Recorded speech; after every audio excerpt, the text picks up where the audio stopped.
This sixth question is super important. How will you communicate with your students? So the research shows that your engagement as the instructor is one of the best predictors of retention, student retention, and student satisfaction.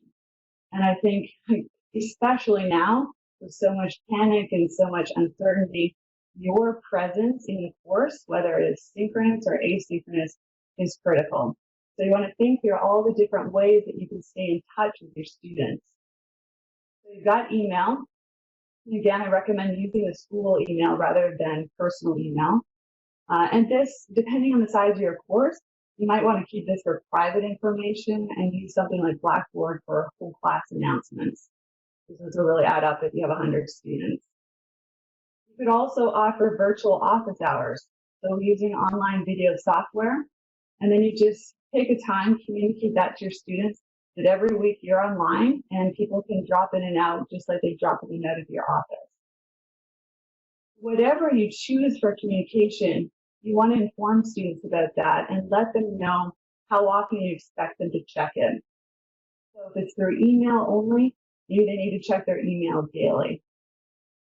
You also want to indicate how promptly and how often you respond. Again, given how important instructor engagement is, I would recommend responding within probably 24 hours as the best practice. And then continue to communicate what you expect of them. So if you find some students are not engaging or kind of dropping off, I would reach out to them privately by email and just help to bring them back into the group.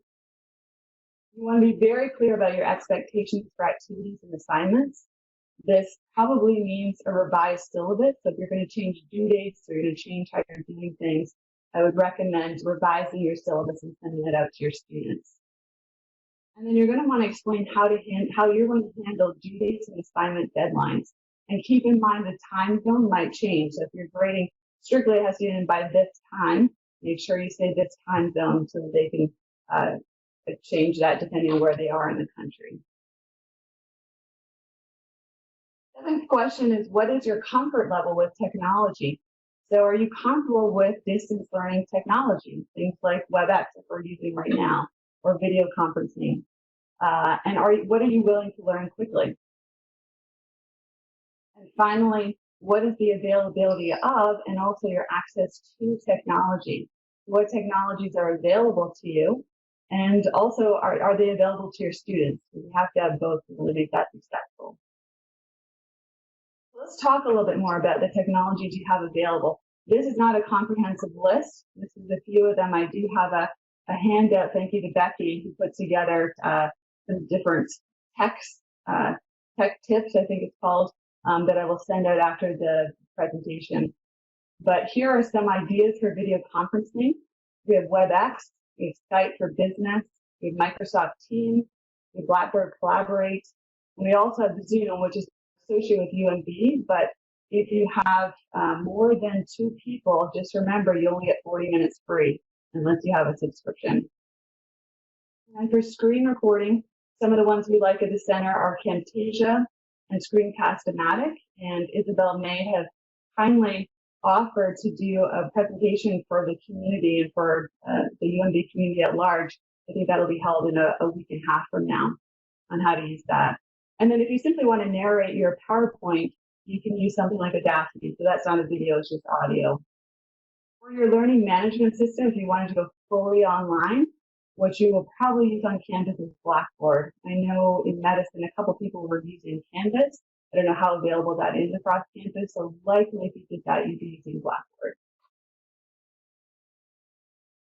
Here are a few questions for choosing the appropriate technology for your course. Again, when we're thinking of teaching online, the technology should really fade into the background. You are what makes the course, not the technology. So the technology should really support what your purpose is. So think about what are the assessments, what are the instructional materials, what are the learning activities, what's the purpose of those things, and then does the tool support that? This really wouldn't be the time just to try a tool, just to use the tool. You want to think through, is there a cost involved? Is there a time investment? Who's going to cover that cost? Do I need training to be able to do this well? And how much time will that training take? I know that classes are about to start. So we don't have a lot of time. So that would be something to really consider. And then who will provide the support if you need to troubleshoot? Will your IT team do that? Is that something you can learn on your own? Talked a little bit before about accessibility. So how accessible is it? Do students have access to the tool? And then based on your answers to these questions, you can think through different alternatives. So are there other tools that would meet the same needs that require less time or less money or less support? As you're thinking through this and you think, I don't even know where to start, I could really use some coaching on what are appropriate technology or what technologies are available, please reach out to us at the center. We're happy to help you with that. So let's deciding on your approach. I figure we're all somewhere on this continuum from a very low comfort, low availability of technology. This technology is just not my thing, freaks me out, all the way to high comfort, high availability of technology, like bring it on, really excited about this, very comfortable with it. And all of us are somewhere in between. And I'm going to provide now 3 different approaches, depending on where you might be on this continuum. And as I mentioned before, I have a Word document that Kevin prepared for us, and it provides a sample lesson and required resources for these 3 possible approaches for teaching remotely. So in the first case, let's say you are low comfort and low availability of technology. Your course really might look something like an email correspondence course. And this would be asynchronous, which means it's not live. And it might look something like this. So your students are at their own homes, reading textbooks, reading the articles, watching YouTube videos that you send links to, visiting various websites, and then sharing files through Google Drive or email or Dropbox, and then submitting assignments to the same mechanism. And most of your communication, if not all, will be done through email. Let's say you're a little more comfortable with technology, a little more available to you. Your course might look more like a video conferencing course. So your students will still be off on their own, excuse me, reading their textbooks, reading articles, going to the websites. But now you might add in discussing topics using audio conference calls or also video conferencing software. So WebEx, Zoom, Blackboard Collaborate. Just remember, if this is the way you go, you would need a webcam and a mic for this, but most of our laptops and our computers have that these days. Sharing files would probably still happen through Google Drive, email, Dropbox. Assignments might be submitted the same way. And then most of your communication, again, if not all, would be through email, including sending those video conference session links. If you're in the category of high comfort or high availability of technology, you might use a learning management system, and that would be something like Blackboard or Canvas or Moodle. And this would be something that your department, I know social work and nursing have teams where they will create this course environment. We call it course shell in Blackboard, and then you can put up what your resources are. Here are the links to the videos. Here are the chapters I want you to read. Here's a description of the assignments. Here's what you do on the discussion board. So your department may be able to put this together for you. If you don't have someone that can do that for you at the center, we can provide you with that course environment. The nice thing about using a learning management system is you can house all the materials in one place. So students can log on and they see everything you need to do for that week. You can also use the discussion boards, which keeps it very interactive and keeps people engaged. You can record your lectures, use audio, video, screen recording software that we've mentioned before. You can still have live classes for those synchronous classes using WebEx or other video conferencing software. Just remember, you still want to record it, and then you would post the link to the recording in Blackboard. You still need a webcam and a mic. And the nice thing also about Blackboard is that you can submit all your assignments there, and it makes grading much easier. So this is a great option if this is something that you're comfortable with.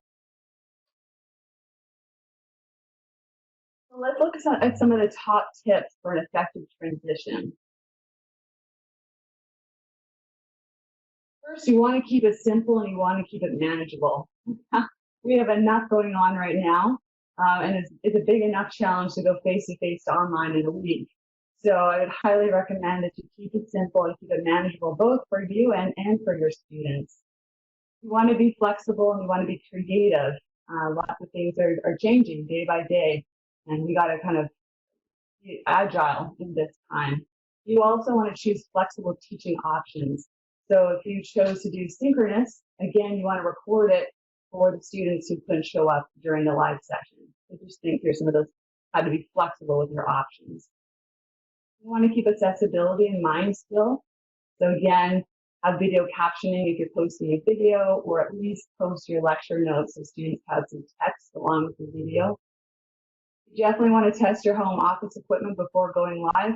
I still do that before every meeting I give, every presentation, every class. Something is inevitably will go wrong. So do test that before you go live. And expect technical difficulties. Like I said at the beginning of our meeting today, it's going to happen. And so you'll need to show patience, and you'll also have to ask for patience. And your students will experience this as well. Definitely stay in touch with your colleagues and reach out for support. This is really isolating for us all to have to be at home and to kind of the overwhelm of having to do this quickly. So reach out to each other. And then finally, teaching might come secondary to managing student stress. And this is happening in one of my programs already, where students couldn't even begin to engage in the material because they were quite worked up, understandably, about everything that was going on and all the disruption and kids at home. And so just know that you might be doing everything perfectly, whatever that is, and still it's not effective because students just need to manage their stress first. We need to help with that. Let's look at some of these supports and resources. Again, you need to write anything down. These are live links. I'll send you the slides. So the Faculty Center for Teaching and Learning, I'm so glad that we got this up and running. So we have this center for the campus during this time. We've created a resource page for faculty and staff specifically related to this transition. Here's our email. Please email us with any questions you might have, or where we can help you. We want to do that. What you're on right now is the online teaching community. We have a listserv. If you'd like to belong to that, just send me an email. I'd be happy to add you. You can ask us questions or ask for resources. There's a little bit of information if you want to use Blackboard, whether you're an instructor, you want to look school specific, you want to learn about Blackboard Collaborate. I pulled heavily from this USM handout for remote teaching, especially for the part where we're asking ourselves self-assessment questions at the beginning. Textbook publishers, so many of them have software that come along with the textbooks, and they have pre-designed online assignments, and this might be a really good time to access some of those. Most Commons stands for Maryland Open Source Textbook. So they have open source textbooks along with openly licensed videos, simulations, labs, and other content to help you make this transition. There's a virtual copyright office. They now have evening and weekend hours to answer any questions that you might have related to copyright from moving from face-to-face to online. There were some other helpful resources. So I read a ton the last week trying to get ready for this. And these were two of the resources I found extra helpful. Lots of great articles like how do I do this in a hurry? How do I be a better online teacher? Resources and links to online technologies, pros and cons. So I definitely recommend checking these out. And finally, just a few resources for your students. You might have others that you'd like to add to this list. But how to excel in an online class. Remember, you're not the only one going through this transition. They're having to learn on the fly as well. So here are some tips for them. And also some tips for mental health, managing stress and anxiety. And something I read today that I thought was a really helpful framework for this, helping to really bring your students together with you as you make the transition, is to think about this as a group project. This moving online and teaching online is a group project. And how do we all work together? The truth is, I think many of our students are more familiar with technology and those kind of resources than we are and how to use them. So I think it's appropriate to reach out and ask them, what suggestions do you have for how we might have this conversation or do this activity, and really have them feel invested in making this the best experience they can for the next few months. And the Faculty Center for Teaching and Learning, we're here for you. Here's our email. Here's my email. That concludes the presentation.